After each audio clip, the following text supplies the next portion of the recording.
आज दिनांक 23 जुलै. आजच्या प्रवचनाचा विषय आधी श्रद्धा मग कृती नंतर अनुभव. गुरु आज्ञेप्रमाणे वागणाऱ्याला कधीही नड येत नाही. राजाच्या राणीला दुपारी जेवायला कसे मिळेल याची काळजी नसते, तसे गुरुचा आधार आपल्याला आहे असे ठाम समजणाऱ्याला कसली नड असणार. लांब उडी घेण्यापूर्वी 4 पावले मागे जावे लागते. परिसापाशी सोने व्हायला रुपयाचे लोखंड व्हावे लागते. तसे गुरुचा पाठीराखेपणा असून आपल्याला जी अधोगतीशी वाटते ती पुढच्या महत् कार्याची पूर्वतयारीच होय. बाप मुलाला हातावर घेऊन पोहायला शिकवित असताना मधून मधून हात काढून घेतो, पण मुलाची खात्री असते की हा आपल्याला बुडू देणार नाही. तसा आपल्याला सद्गुरूचा आधार आहे अशी आपण पक्की खात्री बाळगावी.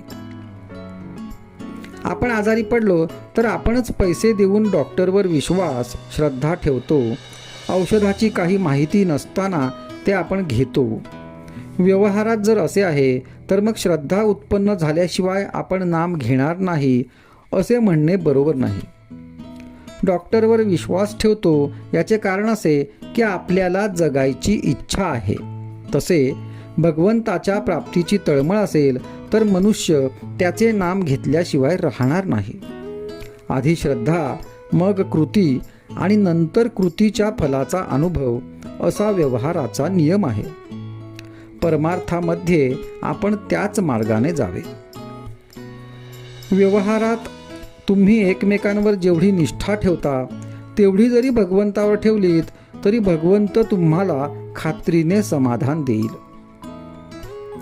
आगगाडीत ड्रायव्हरवर विश्वास ठेवून आपण स्वस्थ झोप घेतो, त्याचप्रमाणे भगवंतावर श्रद्धा ठेवून काळजी न करता आपण स्वस्थ राहावे.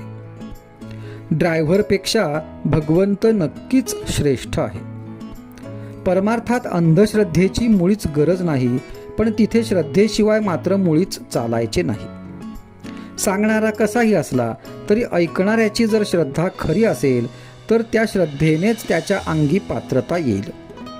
संतांच्या सांगण्यावर पूर्ण श्रद्धा ठेवावी अशी श्रद्धा असणे ही फार भाग्याची गोष्ट आहे. खरे म्हणजे अशी अंधश्रद्धा ज्याला लाभली तो लवकर सुखी झाला. आज आपल्यापाशी ती नाही तर निदान आपण स्वतःशी प्रामाणिक बनूया. आधी पुष्कळ चिकित्सा करून आपले ध्येय ठरवावे, पण एकदा ते ठरले की मग निश्चयाने आणि श्रद्धेने त्याच्या साधनात राहावे. आपण परमात्म्याजवळ मागावे की तू वाटेल त्या स्थितीत मला ठेव, पण माझे समाधान भंगू देऊ नकोस. माझा मीपणा काढून टाक, तुझा विसर पडू देऊ नकोस. मला अमुक एक तुझजवळ मागावे अशी इच्छा देऊ नकोस. नामामध्ये प्रेम दे आणि तुझ्या चरणी दृढ श्रद्धा सतत टिकू दे. आजचा सुविचार: श्रद्धेशिवाय कधी कोणाला परमार्थ साधायचा नाही.